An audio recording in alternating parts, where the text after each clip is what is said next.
नमस्कार। आज हम लोग चर्चा करने जा रहे हैं भारतीय संविधान में भारत के राष्ट्रपति से संबंधित कुछ महत्वपूर्ण प्रश्न और देखेंगे हम लोग हर एक आर्टिकल को जो कि एग्जाम के पर्पज से बहुत ज़्यादा इंपॉर्टेंट हो जाते हैं। तो चलिए शुरू करते हैं। भारतीय संविधान में भारत के राष्ट्रपति की महत्वपूर्ण भूमिका। तो जैसा कि नंबर 1 में लिखा हुआ है आपका आर्टिकल 52 यानी कि अनुच्छेद 52 में ऐसा लिखा गया है कि भारत का एक राष्ट्रपति होगा। पॉइंट नंबर 2 में आर्टिकल 53 संघ की कार्यपालिका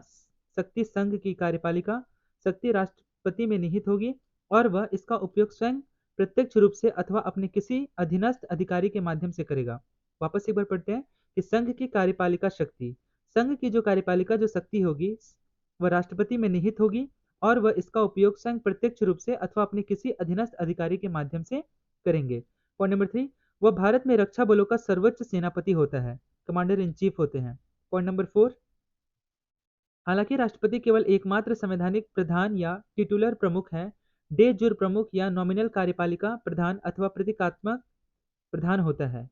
अगला, राष्ट्रपति का चुनाव, very very important. Point number 1, राष्ट्रपति का चुनाव निर्वाचक मंडल के सदस्यों द्वारा किया जाएगा जिसमें निम्नलिखित चीजें शामिल होंगी। और वो निम्नलिखित चीजें क्या है? नंबर 1 है आपका चयनित सांसद, दूसरा है आपका राज्यों के चयनित विधायक। राष्ट्रीय राजधानी क्षेत्र दिल्ली 70वें संविधान संशोधन द्वारा जोड़ा गया और 1.06 यानी कि 1 जून 1995 से प्रभावी रहा और संघ शासित क्षेत्र पुडुचेरी के चयनित विधायक भी इसमें शामिल होंगे। पॉइंट नंबर 2, इस प्रकार संसद और विधानसभाओं तथा विधान परिषदों के मनोनीत सदस्य राष्ट्रपति चुनाव में भाग नहीं लेते हैं। पॉइंट नंबर 3, आर्टिकल 55 में चुनाव के तौर तरीकों के बारे में बताया गया है और इसमें संविधान के अनुसार एकरूपता और राष्ट्र भर से प्रतिनिधित्व होना चाहिए, अतः सांसद और विधायक अपने प्रतिनिधित्व के आधार पर मत देते हैं। पॉइंट नंबर 4, चुनाव का आयोजन एकल संक्रमणीय पद्धति द्वारा समानुपातिक प्रतिनिधित्व प्रणाली के अनुसार होता है और यह मतदान गुप्त बैलेट द्वारा किया जाता है। अगला पॉइंट है पॉइंट नंबर 5। पॉइंट नंबर 5 में लिखा गया है कि राष्ट्रपति के निर्वाचन से संबंधित सभी संदेहों और विवादों की जांच और निपटारे का निर्णय उच्चतम न्यायालय यानी कि सुप्रीम कोर्ट द्वारा किया जाता है, जिसका निर्णय अंतिम होता है। यानी कि सुप्रीम कोर्ट का जो निर्णय होता है वही अंतिम निर्णायक फैसला होता है। पॉइंट नंबर 6, चुनाव प्रक्रिया पर निगरानी एवं संचालन भारतीय चुनाव आयोग द्वारा किया जाता है। पॉइंट नंबर 7, अभी तक केवल एक राष्ट्रपति श्री नीलम संजीवन रेड्डी निर्विरोध निर्वाचित हुई है। यानी कि यह भी आपसे एग्जाम में क्वेश्चन पूछा जा सकता है कि किसे निर्विरोध निर्वाचित किया गया है, तो वह है नीलम संजीव रेड्डी। अगला प्रश्न है, अगला पॉइंट है कि डॉक्टर राजेंद्र प्रसाद एकमात्र राष्ट्रपति हैं जिन्हें 2 बार राष्ट्रपति नियुक्त किया गया है। राष्ट्रपति डॉक्टर राजेंद्र प्रसाद राष्ट्रपति की शपथ लेते हैं 24 जनवरी 1950। ये डेट आप जरूर याद रखेंगे। पॉइंट नंबर 9, 2 राष्ट्रपति डॉक्टर जाकिर हुसैन और फखरुद्दीन अली अहमद की उनके कार्यकाल के दौरान ही मृत्यु हो गई थी। तो यह भी आपसे एग्जाम में पूछा जा सकता है कि किन 2 राष्ट्रपति की मृत्यु उनके कार्यकाल के दौरान हो गई थी। तो डॉक्टर जाकिर हुसैन और फखरुद्दीन अली अहमद। अगला है कार्यकाल। राष्ट्रपति का कार्यकाल आर्टिकल 56, 56 और पुनर्निर्वाचन आर्टिकल 57 में इसके बारे में चर्चा किया गया है। आगे देखते हैं, इनका कार्यकाल 5 वर्ष का होता है। दूसरा, ये अपना त्यागपत्र उपराष्ट्रपति को संबोधित करते हैं। अगर उपराष्ट्रपति को अपना त्यागपत्र देना होगा तो वह राष्ट्रपति को देंगे और राष्ट्रपति अपना अगर त्यागपत्र सौंपेंगे तो वह उपराष्ट्रपति को संबोधित करके देंगे। पॉइंट नंबर 3, राष्ट्रपति कई कार्य के लिए पुनर्निर्वाचन के लिए पात्र होता है। नेक्स्ट पॉइंट है आपका योग्यता, यानी कि योग्यता के बारे में राष्ट्रपति की योग्यता आर्टिकल 58 में इसके बारे में चर्चा किया गया है। इसके लिए कुछ शर्तें हैं जिसका वर्णन आर्टिकल 59 में किया गया है और शपथ जिसके बारे में आर्टिकल 60 में वर्णन किया गया है। पात्रता मतलब क्या क्या इसके योग्य है, जिसकी वजह से योग्यता है जिसके आधार पर देश का राष्ट्रपति नियुक्त किया जा सकता है। पहला, भारत का नागरिक हो, 35 वर्ष की आयु पूरी कर चुका हो। तो आपसे एग्जाम में यह पूछा जा सकता है कि राष्ट्रपति की जो एज होती है वो कितने वर्ष की उम्र में एक व्यक्ति जो है वो राष्ट्रपति बन सकता है, तो वह है 35 वर्ष। अगला, लोकसभा का सांसद चुने जाने की पात्रता रखता हो। पॉइंट नंबर 2, किसी लाभ के पद पर नहीं होना चाहिए। पॉइंट नंबर 3, राष्ट्रपति संसद अथवा किसी विधानमंडल के सदन का सदस्य नहीं होगा। यदि ऐसा कोई सदस्य निर्वाचित होता है तो उसकी सीट को रिक्त मान लिया जाता है। पॉइंट नंबर 4, चुनाव हेतु किसी उम्मीदवार के नामांकन के लिए निर्वाचक मंडल के कम से कम 50 सदस्य प्रस्तावक और 50 सदस्य अनुमोदक अवश्य होने चाहिए। पॉइंट नंबर 5, शपथ भारत के मुख्य न्यायाधीश द्वारा दिलाई जाती है, यानी कि चीफ जस्टिस ऑफ इंडिया। यदि वह अनुपस्थित हैं तो उच्चतम न्यायालय के उपलब्ध किसी वरिष्ठतम न्यायाधीश द्वारा दिलाई जाती है। यानी कि राष्ट्रपति को शपथ दिलाने का कार्य जिसका वर्णन आर्टिकल 60 में किया गया है, शपथ दिलाने का कार्य हमारे देश के मुख्य न्यायाधीश यानी कि सुप्रीम कोर्ट के चीफ जस्टिस करेंगे। लेकिन अगर उनकी अनुपस्थिति है, अगर वो नहीं है, तो उच्चतम न्यायालय में उपलब्ध किसी वरिष्ठतम न्यायाधीश द्वारा दिलाई जाएगी। पॉइंट नंबर 6, सामग्री, भत्ते और विशेषाधिकार आदि संसद द्वारा निर्धारित किए जाएंगे और उसके कार्यकाल में इनमें से कोई कमी नहीं की जाएगी। पॉइंट नंबर 7, राष्ट्रपति को अपने कार्यकाल के दौरान किसी भी आपराधिक कार्यवाही से छूट मिलती है, उसे गिरफ्तार अथवा जेल में बंद नहीं किया जा सकता है। हालांकि 2 महीनों के नोटिस के बाद उसके कार्यकाल में उसके खिलाफ उसके व्यक्तिगत कार्य के संबंध में दीवानी मामले चलाए जा सकते हैं। अगला सबसे वेरी वेरी इंपॉर्टेंट पॉइंट, सबसे ज्यादा एग्जाम में पूछा जाने वाला क्वेश्चन, राष्ट्रपति पर महाभियोग, इसका संबंध आर्टिकल किससे है? आर्टिकल 61 से है।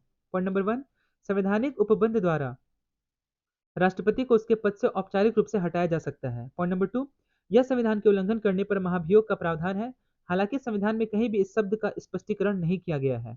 नेक्स्ट पॉइंट, यह आरोप संसद के किसी भी सदन द्वारा लगाया जा सकता है, चाहे वह लोकसभा हो या फिर राज्यसभा।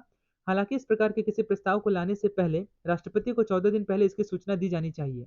अगला, साथ ही नोटिस पर उस सदन जिसमें यह प्रस्ताव लाया गया हो कि कुल सदस्यों के कम से कम 1/4 सदस्यों के हस्ताक्षर भी अवश्य होने चाहिए, तभी हम राष्ट्रपति के ऊपर में महाभियोग लगा सकते हैं। अगला पॉइंट है पॉइंट नंबर 5, उस सदन में विधेयक के स्वीकृत होने के बाद महाभियोग विधेयक को उस सदन के कुल सदस्यों के 2/3 से अधिक बहुमत में अवश्य ही पारित किया कराया जाना चाहिए। पॉइंट नंबर 6, इसके बाद विधेयक दूसरे सदन में जाएगा जो आरोपी की जांच करेगा तथा राष्ट्रपति के पास ऐसी जांच में उपस्थिति होने और प्रतिनिधित्व कराने का अधिकार होगा। अगला, यदि दूसरा सदन आरोप बनाए रखता है और राष्ट्रपति का उल्लंघन का दोषी पाता है तथा उस संकल्प को उस सदन के कुल सदस्यों के 2/3 से अधिक बहुमत से पारित करता है, तो राष्ट्रपति को पद संकल्प पारित होने के दिनांक से रिक्त माना जाता है। अगला, अतः महाभियोग एक अर्थ न्यायिक प्रक्रिया है तथा जबकि संसद के मनोनीत सदस्य राष्ट्रपति के निर्वाचन में भाग नहीं लेते हैं, परंतु वे महाभियोग प्रक्रिया में पूर्ण हिस्सा लेते हैं। साथ ही राज्य विधायकों की महाभियोग की प्रक्रिया में कोई भूमिका नहीं होती है। आगे देखते हैं राष्ट्रपति की शक्तियां। नंबर 1, कार्यपालिका शक्तियां, उसके नाम से सभी कार्यपालिका कार्य किए जाते हैं। वह भारत सरकार का औपचारिक टिटुलर प्रमुख या डे जूर प्रमुख होता है। अगला, वह प्रधानमंत्री और उसकी सलाह पर अन्य मंत्रियों को नियुक्त करता है। भारत के महान्यायवादी, जिसका वर्णन आर्टिकल 76 में किया गया है। नियंत्रक एवं महालेखा परीक्षक, जिसका वर्णन आर्टिकल 148 में किया गया, जिसे कैग कहते हैं, controller auditor general of India. मुख्य चुनाव आयुक्त यानी कि इलेक्शन कमिश्नर, जो कि वर्तमान में है हमारे राजीव कुमार, जिसका इलेक्शन कमीशन का गठन 25 जनवरी 1950 को किया गया था। और पहले जो इलेक्शन कमिश्नर थे वो थे सुकुमार सेन, और अभी है राजीव कुमार, जिसका वर्णन आर्टिकल 324 में किया गया है। अन्य आयुक्तों, संघ लोक सेवा आयोग अध्यक्ष सदस्यों, राज्यों के राज्यपाल, वित्त आयोग के अध्यक्ष सदस्यों आदि की नियुक्ति करता है। पॉइंट नंबर 4, वह अंतरजातीय परिषद की नियुक्ति करता है और वह किसी भी क्षेत्र को अनुसूचित क्षेत्र और किसी जाति को अनुसूचित जाति घोषित करने का निर्णय कर सकता है, यानी कि राष्ट्रपति की शक्ति के बारे में बोला गया है। नेक्स्ट देखते हैं इसकी विधायी शक्तियां। पॉइंट नंबर 1 है कि संसद सत्र को आहूत करने, सत्रावसान करने और लोकसभा भंग करने की शक्ति होती है। संसद के दोनों सदनों की संयुक्त बैठक को आहूत करने की शक्ति, जिसकी अध्यक्षता लोकसभा अध्यक्ष द्वारा की जाएगी, आर्टिकल 108 में संयुक्त बैठक के बारे में चर्चा किया गया है। पॉइंट नंबर 3, कला, साहित्य, विज्ञान और समाज सेवाओं से ख्याति प्राप्त लोगों से 12 सदस्यों को राज्यसभा के लिए और एंग्लो भारतीय समुदाय से 2 लोगों को लोकसभा के लिए नामांकित कर सकता है। विशेष प्रकार के विधेयकों जैसे धन विधेयक, भारत की संचित निधि से व्यय करने की मांग करने वाले विधेयक आदि को प्रस्तुत करने के मामले में राष्ट्रपति की पूर्व अनुमति आवश्यक है।